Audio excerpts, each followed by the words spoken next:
So I could only play one game. I feel like they need to start like a cloud thing where all the games are on in the cloud and you could just access it. Isn't that what they're working on right now, I though? thought that's what they were, but I'm not sure. That's Stadia, isn't it?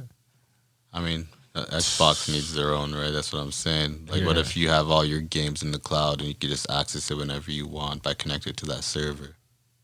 But is that like more bandwidth to like stream the game? Oh yeah, but like we're in that age where like you're getting gigabyte internet. It's not that big of a deal no more. I don't know, bro. I'm at like Some 20. man's I'm already- I was gonna say I'm on 25 megs right now. That just depends in your area, obviously, right? Some man's aren't you. I'm trying to tell you, bro. That's You're not the what I'm average saying. consumer. Like, Hey, I just want this shit to be built for them. It's not.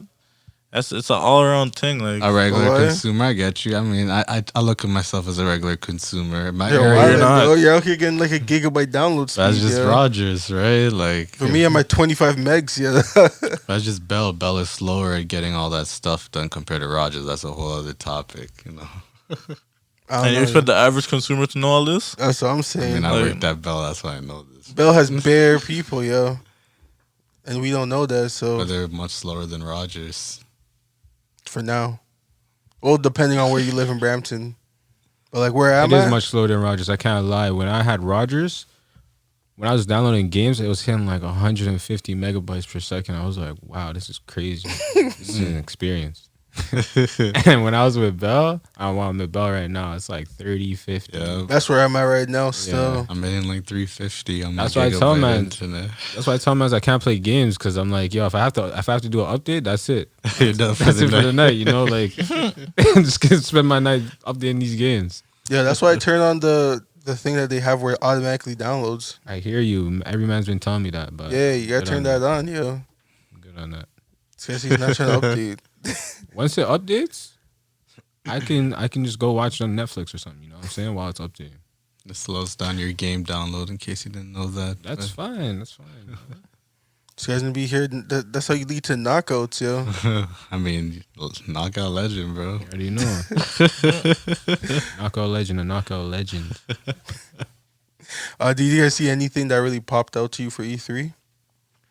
I actually didn't follow up on E3, but like, what did they announce? Give me a quick rundown.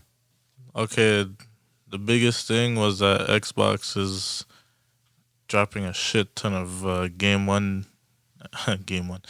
one games, like when they drop through Game Pass. So essentially, if you have Game Pass, a lot of these new games that they're dropping, you can play them as soon as they're released.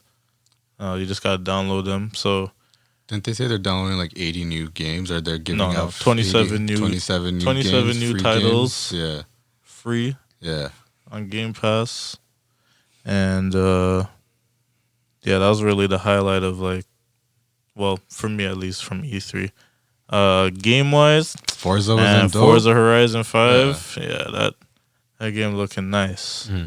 Well, aside of that, they dropped a lot. There's a lot of games that like.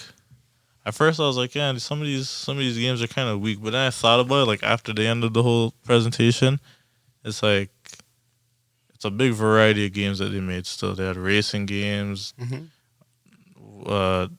They had a fucking zombie RPG shit.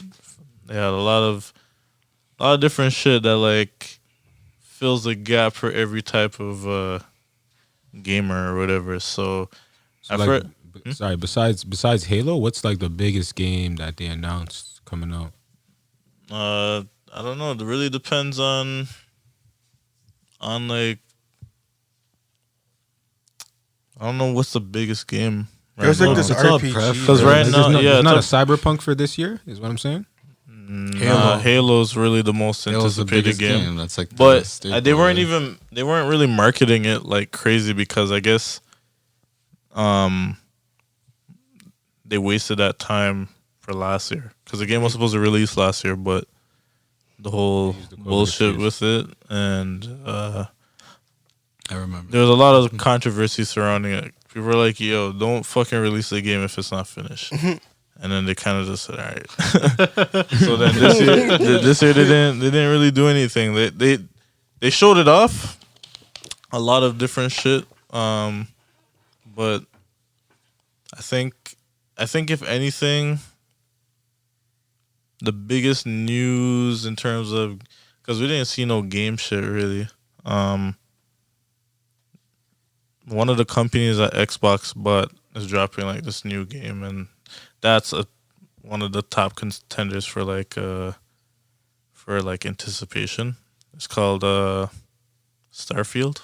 I don't know what the fuck it's about or whatever, but apparently that this is going to be their first game launching with Microsoft, so that's probably like another anticipated one because Microsoft I think spent $1 billion plus On this more game? on the company to be a part of Xbox now. Oh, true.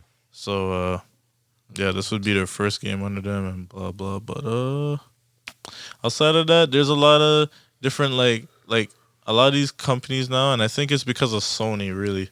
A lot of these guys kind of just actually no, they still did a lot of shit under E3, but these guys will go and like kind of have their own conferences. Kind of, I mean, that's always been an E3 thing. Yeah.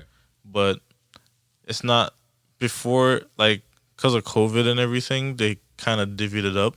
So I think like what day one or whatever was Xbox, and then later on in the day it was like There's also like Nintendo, Nintendo. and like other like publishers and developers and stuff like that. Yeah, they have their own thing, but they do it under E3.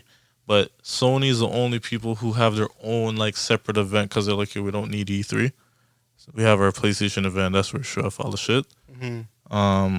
And I guess it puts them at an advantage if they get to see what's about to drop and they're like, all right, that's the competition. All right, watch this, and just blow everyone away with their own conference and shit. So Because they also drop like new technology for like their TVs and all their other stuff during their Sony yeah, I mean, their Sony conferences and all that. yeah, with them having their own conference, they have more control and shit. Like it's all about them. Mm-hmm. Shit, everything they announce just complements what the fuck they're trying to sell. Sure, the new Xbox is better than the new PlayStation. I don't know, but in terms of bang for your buck, yeah, you get a lot with the fucking Xbox, man. Or at least with just anything Microsoft